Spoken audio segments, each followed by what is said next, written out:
Contribution by Tracy, Carlton's sister. It wasn't all sunshine, roses and Christmas trees growing up with Carlton, though, that's for sure. There is an 18-month age gap between us, Carlton being the older. Carlton was born in Forest Gate, and I was born in Wood Green, North London, in Mum and Dad's cafe. Mum had a difficult birth and recovery after Carlton was born, so when she found out she was pregnant with me, the gin bottle came out together with the hot bath. Fortunately, it did not work, but I do love my gin. We moved to 3 Westbury Terrace in Forest Gate, as Mum and Dad decided that living above the cafe was not the ideal setting to raise a family, especially with the late-night openings. For extra security around the home and cafe, our parents got an ex-police dog called Bruno, who, like most pets, quickly became a part of the family. To ensure Bruno didn't get jealous when I was born, Dad taught him lots of things that meant he became involved, even down to fetching the changing bag for Mum. Those dogs are so intelligent and love to learn. One day, one of the uncles came over, and when he saw me and Carlton, he clapped his hands together and simultaneously said, "Come here, you two. Give me a hug." Bruno heard the big clap and loud voice, which was enough for him to think we were in some kind of imminent danger, so he did what he thought was right and lunged for our uncle. Luckily, Dad stopped him, and everyone saw the funny side. There was another time, when Carlton's mates were round and the usual wrestling was taking place.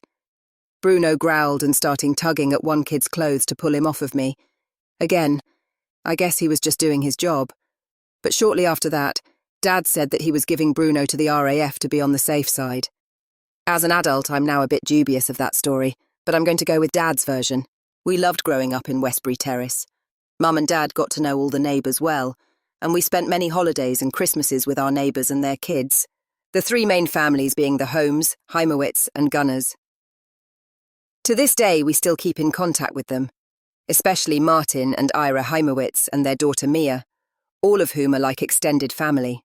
An influential thing happened in our childhood whilst living in Westbury Terrace, and it's full credit to our parents that, likely without realising it, Carlton and I were passed down a type of tolerance that, in fact, the world could still use more of, even in 2021.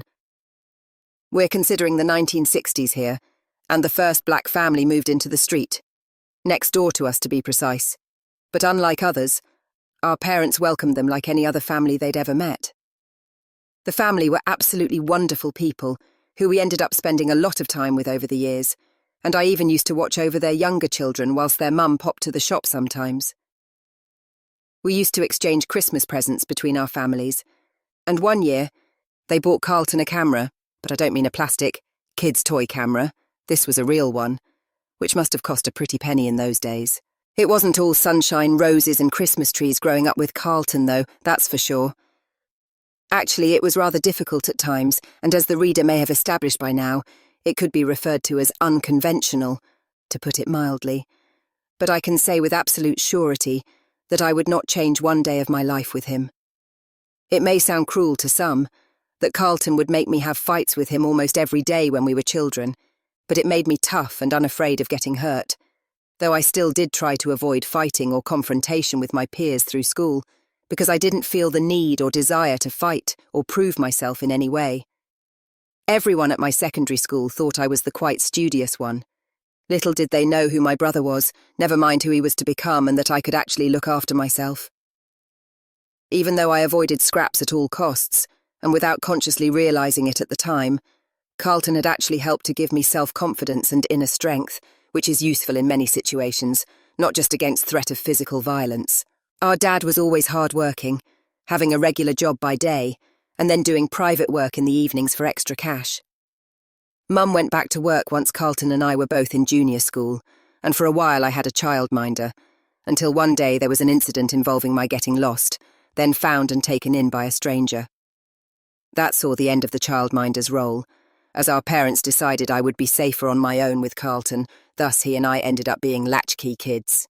This is where the fun starts, because Carlton and I were left a lot to our own devices, which didn't always end well. Windows got broken during some of our fights, and I can't remember the number of times we forgot our key. Fortunately, we found other ways to get into the house, which makes me think, it's a good job there weren't many burglars around at that time, or maybe we just didn't have anything worth stealing. One method we used was for one of us to clamber down the old coal chute to get in.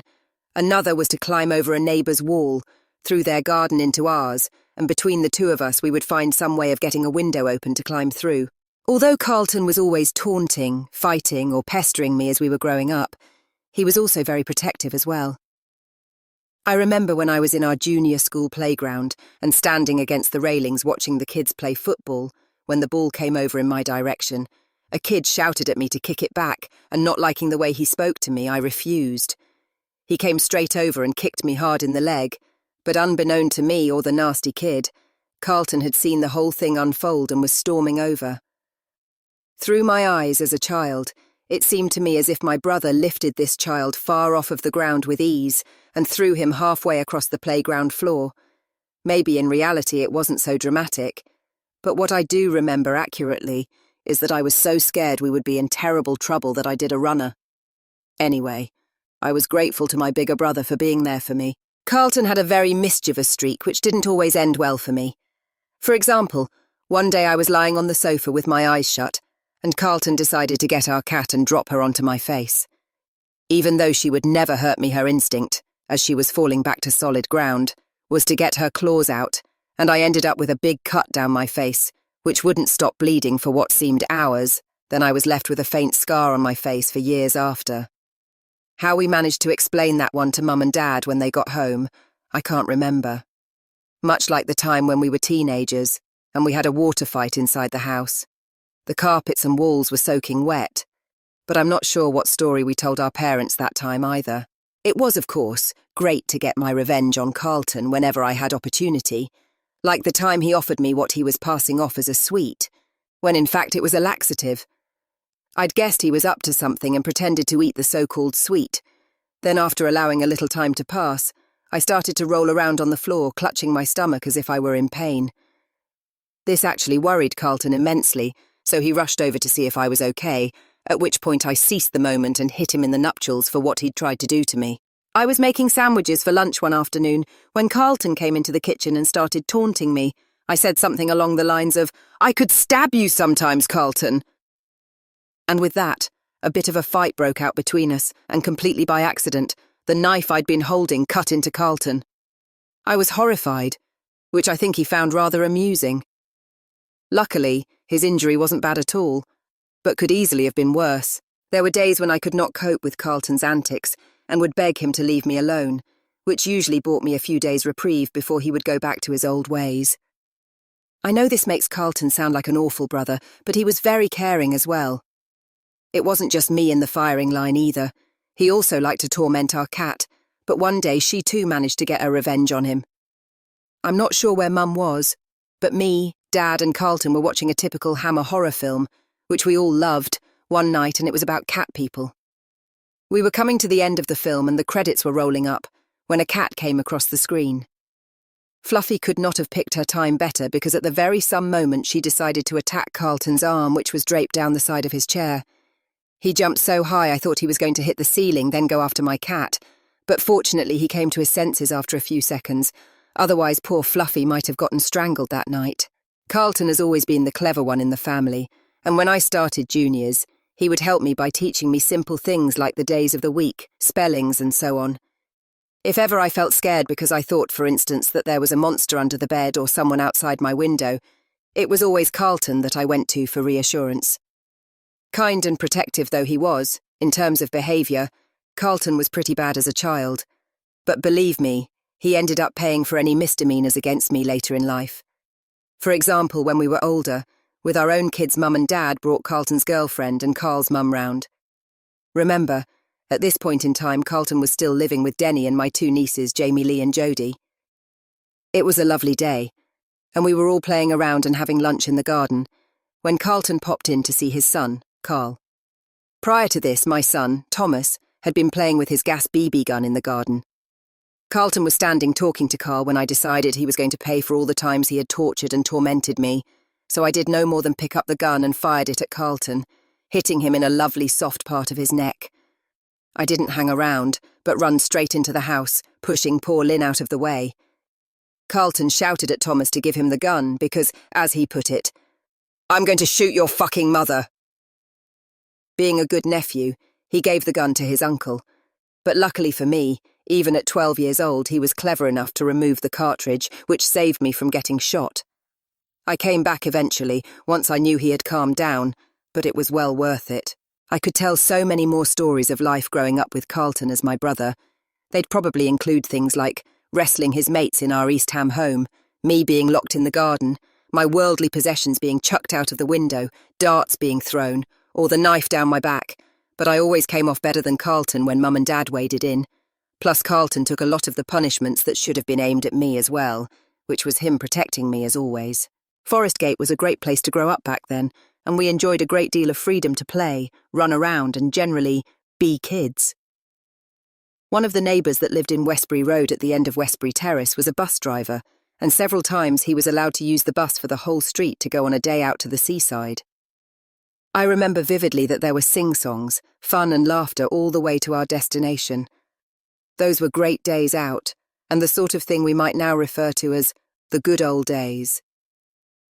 Carlton and I both have very fond memories of those trips, and it was such a great way for the whole street to come together as a community, spend time and get to know one another. Neighbourhoods and upbringings can be very different nowadays. Also, with neighbours and friends, we regularly visited Westwood Ho holiday camp, travelling down in convoy and making the journey part of the holiday fun. One year, Dad was working as an appliances engineer, so he put a chair and a mattress in the back of the firm's van for us to sit on, which further added to the excitement for us kids. And away we went. Something which of course would not be allowed today, what with health and safety rules. Whilst we were on holiday, the group participated in all sorts of games and competitions, ending up with plenty of those crappy holiday camp prizes, trophies and certificates by the end of the week. Carlton was very competitive when it came to the darts and archery competitions, and he won quite a few times. In general, he seemed to behave when we were away, or maybe it was more a case of keeping his head down a little more than usual, but it certainly seemed a nice change for everyone that Carlton wasn't getting into trouble. Mind you, having said that, I used to share a room with Teresa on these holidays, and I remember being somewhat suspicious that her and Carlton might have been, let's say, courting, to use a phrase appropriate with the year of the story. I guess her having a baby around 9 months after that little camping trip was proof enough that my suspicions were correct. I'm not sure if Dad and Carlton used to duck out of holidays abroad that Mum and I went on because they wanted to stay behind and do a bit of male bonding, or if our family just couldn't afford for us all to fly. Mum, my nan and I flew back from the USA one time and expected to be getting home via public transport, as Dad had taken Carlton away with the usual crowd to a holiday camp. But as we made our way through the airport, I told Mum I'd seen Dad's work van in the car park, which she shrugged off as my mistake, however. As we entered the arrivals lounge, there was Dad standing with Mum's brothers, my uncles Tony and Rod, and it transpired that whilst we were travelling back, my granddad had passed away. I was 11 years old, and Carlton 13. We were all upset, of course, but Carlton was very strong and supportive towards me. It wasn't long after this time that we all started to have holidays abroad. Mum was working in a travel agent, so we probably got a good deal. To go abroad in the late 60s was quite a big thing, and I remember going to Spain with the Gunner family when Carlton was about 12 or 13. The parents all got along really well, and I was friends with Nancy Gunner, so was entirely content to spend my time with her. But Carlton, on the other hand, got himself in with a group of guys from Liverpool, all in their 20s, who, for whatever reason, happily took him under their wing. I dread to think what went on throughout that time. One particular morning, after a couple of hours of not seeing Carlton, we all became worried, and a bit of detective work by our parents revealed the strong possibility that Carlton was on a coach bound for the airport, as the Liverpool lads had left for home that morning. Mum managed to board the next available all-inclusive bus headed for the airport, and found Carlton there. Apparently, he'd just gone along for the ride to see them off. As you can imagine, Mum was displeased to say the least. Although we got on well with all our neighbours and this was East London, there was an incident which landed Dad in the dock, thanks to one set of the very same neighbours, who I shan't name, we considered to be friends. Dad had been selling stolen goods for a very well-known East End family, and for what I can only chalk up as sheer jealousy, said neighbours opposite us bubbled him up to the police. Subsequently, our dad was carted off for questioning and charged with handling stolen goods. When the day came that Dad was due in court, Mum must have thought he wasn't coming back, because I remember her crying and cuddling me in our living room. At about 5 or 6 at the time, I don't think I fully comprehended the situation. Fortunately, Dad was given a fine and suspended sentence. The aforementioned well-known family paid Dad's fine and wanted to go after the neighbours, but Dad would never tell them who they were, as he didn't want anything to happen to them either. Our family on Mum's side are from the East End, apart from my granddad, who came from Bermondsey, so Nan moved there, and that is where Mum and her brothers were brought up, so you can see there would have been a conflict of interests when it came to football and which team to support.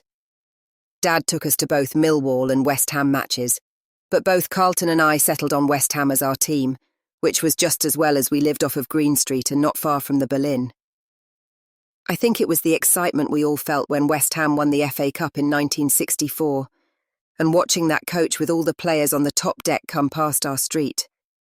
That really sealed the deal for us. It's funny that I can remember that day and all its excitement so well, but I can't remember the World Cup in 1966. I can remember Dad taking us to a West Ham match, and I reckon I might have been about 6 years old. We were standing right at the front, and there was some big controversy over a decision the ref made at one point.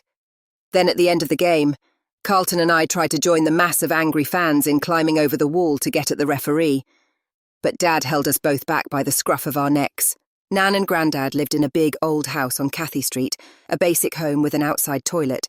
Then through the front door was a curved staircase and chunky wooden handrail, which provided Carlton and I hours of fun, climbing up, down and sliding around. Supposedly, one of the bedrooms was haunted, but as hard as Carlton tried, we never found any proof. The two of us were gutted when, in 1964, the council moved them out of that house and put them in a brand new, modern-looking maisonette off of Jamaica Road with my two uncles. The new place had no character at all. My Saturdays were usually spent with Mum, while Carlton, loving being left to his own devices, was probably up to his usual antics, or maybe at football with Dad if West Ham were at home that week. Our Mum wasn't the stay-at-home or motherly type, whereas our Dad had empathy, affection, and cuddles in abundance. Dad was the one that Carlton and I would always turn to in the event of a problem, and whilst my dad can, by no means, be described as soft, he was a fair man and the epitome of a good father. Mum was great at taking me shopping for clothes when I was in my teens, but she was never too good at the whole womanly advice stuff, and her temper was something Carlton often got himself on the wrong end of, and as I mentioned, he often stepped in and took blame for me. But I do remember one time when I got a clump from Mum which I felt was entirely unjust, so in floods of tears and rage, I took myself off to my room where I proceeded to destroy the Christmas present I'd bought her. But being a Libran, I decided it was unfair for Dad and Carlton to receive gifts from me and not Mum, so I destroyed theirs too. Once I calmed down, I was so upset with myself at what I'd done that I cried all the more. Dad heard me and came to find out what was wrong, and once I'd explained, he didn't get angry or tell me off, because he recognised that my upset was punishment enough. What he did do was hug me until I managed to stop crying. Only Dad could be like that. Non-judgmental and immensely loving, even in difficult circumstances. Through our teens, it was our house that everyone congregated at, as our parents really didn't mind a crowd of teenagers, so long as they were relatively respectful. Perhaps they preferred to know what we were up to and who with, or maybe it was just our parents' tolerant nature. But be it me and my friends getting ready for a party, or Carlton and his lot meeting before a match, our house was almost as busy as Piccadilly Circus at the weekends.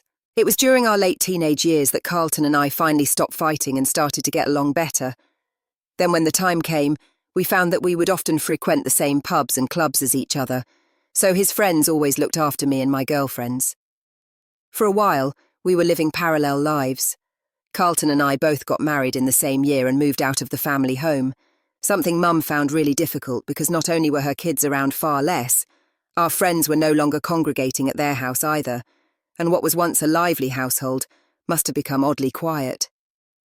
As we were both married, Dad decided to take the opportunity to leave Mum, unbeknown to us two. The first I knew of any issue was when Mum called me up crying, saying that Dad was upsetting her, so I called Dad to see what the score was, but he gave away very little, and didn't tell me of his intentions. But in the end, he didn't go through with leaving her, instead opting to stay, the reason for which I didn't realise until some years late. He stayed with Mum so as not to upset the family, because me and Carlton were the most important things on earth to him, and he knew the fallout from Mum would affect us. Carlton and I ended up buying houses next door, but one from each other, and now with Carly born, we were always in each other's homes, especially when my son David was born, and Karen, Carlton's first wife, looked after David for me while I went back to work. Both our marriages only lasted 5 years. We split from our partners around the same time, and Carlton even came to live with me for a couple of weeks while he found somewhere to live. We gradually went from being in each other's lives daily to almost the exact opposite, as Carlton became more heavily involved in the club security scene, steroids and other things which I hadn't even dreamt of, but would hear about much later on. I realise now that my brother didn't stop bothering or caring. In fact, he distanced himself from me and my family as his way of protecting us, which I respect, and at no point did I ever feel abandoned by him, actually. If Carlton even suspected I might be short of a couple of quid one month, he'd think nothing of dropping a couple of hundred through the door. Eventually, we must have found a way to be close again, without actually having to be around each other's houses all the time. And to this day, I'm really proud of how we've always been such good friends. It was when Dad became ill that our relationship and contact was reaffirmed on a daily basis. I am so grateful and lucky to have a brother that was there to help, and someone I could sound off to when things were getting difficult. Dad was diagnosed with Alzheimer's. Even trying to get Dad diagnosed so that we could get the right help for him was a nightmare. It was difficult for all the family to watch as the father we idolised and the granddad our children adored just deteriorated, confusion and paranoia taking over him. It didn't help matters that I found I was constantly arguing and complaining to his team of carers who were supposed to look after Dad, but I would turn up to visit him and find he hadn't been showered or shaved for days, something that Carlton used to pick up the slack on and sort out. Our dad wasn't a difficult man, he just needed a bit of encouragement. But anyway, I won't go on too much about that issue as I could write a book on that alone. After receiving the inevitable news late one night on a dark and dingy hospital ward that Dad didn't have long left, we managed to get him into a care home in Upminster, where he would receive his palliative care, and it was here that the whole family, led by Carlton and myself, would take turns visiting Dad, never knowing which visit would be the last. I can't believe how supportive and caring all the grandchildren were. I remember once they came with me to visit a care home we were considering for Dad, and the manager of the care home must have thought my nieces were my children as well as my son Thomas, and she remarked on what a loving and caring family we all were. I don't think Carlton and I would have got through the emotional trauma of Dad and Mum needing so much care if it wasn't for all of the grandchildren. Carlton had been to see Dad a day or two before he passed away, and I think it was at this time that Carlton said to Dad it was time for the big sleep, which I suppose was Carlton's way of reassuring him it was okay to leave us. He didn't need to suffer anymore just to watch out for us. I went to see Dad the night before he passed away, and that was the first time I cried in front of him throughout the duration of his illness. He wasn't communicating much by this point, but I said to Dad, "Do you love me?" And his response was, "Of course I do," as clear as anything. I was on the train back to London, and I would always call Carlton after my visit to update him, and I could not stop crying down the phone as I explained that I didn't know if I could cope with keep seeing our Dad deteriorate so much. It was the following morning I got the call that Dad had died. I think he knew we had all suffered enough and it was time to go. During all of this, Mum still needed looking after, and she too was in and out of hospital due to her diabetes. Mum was taken into hospital before Christmas 2016, and due to the fact that I had no car and lived in London, I could not visit Mum until transport was running again after Boxing Day. But I knew that other friends and family were there to visit.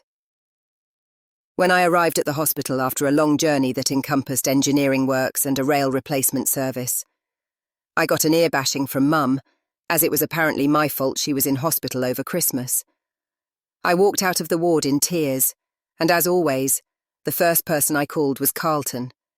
Not only did I tell him the way Mum had spoken to me, but I also blurted out the stress I was under from the neighbour below who was causing us a lot of problems over the past year. He inquired as to why I hadn't mentioned anything to him before now. The truth being, I had wanted to protect him as much as he has always looked out for, and protected me. And even as trivial as neighbour from hell issues can be, I did not want Carlton involved, as I was afraid of what might happen. I'd already politely declined Uncle Tony's kind offer of helping the neighbour over his own balcony, because even though Tony was still a force to be reckoned with, I really didn't want him in trouble with the old Bill either. After the hellish neighbour moved out, I could finally invite Carlton over for dinner at our flat again, as he must have been wondering why he hadn't been asked over for so long. But I dread to think of the outcome, had he heard this animal that lived below us. You may say that Carlton and I are as different as chalk and cheese, and you'd be entirely correct. We both live very different lives, mine being that of a straight and law-abiding citizen. We do have some similarities, though. Both of us are always described as being very loyal to friends and family, very protective of our family and close friends, plus that strong dislike of bullies. You might find this hard to believe after reading some of my comments about Carlton, but tormenting, teasing and aggravating are not the same thing as bullying. Over the years, I have met several women who know Carlton, and when we're introduced for the first time, they have all commented on the fact that I'm not what they expected. Now I'm not sure if they expected the honey monster, or as my husband would say, a mushmalt. Either way, you get the picture of how different we are, but at the same time still very close. I know Carlton has done things that some people would be horrified by, but I'm sure that he's never done anything entirely unjust, and for all the mistakes he has made in life, it can't be taken away from him that he has a good heart and a lot of love for those closest to him.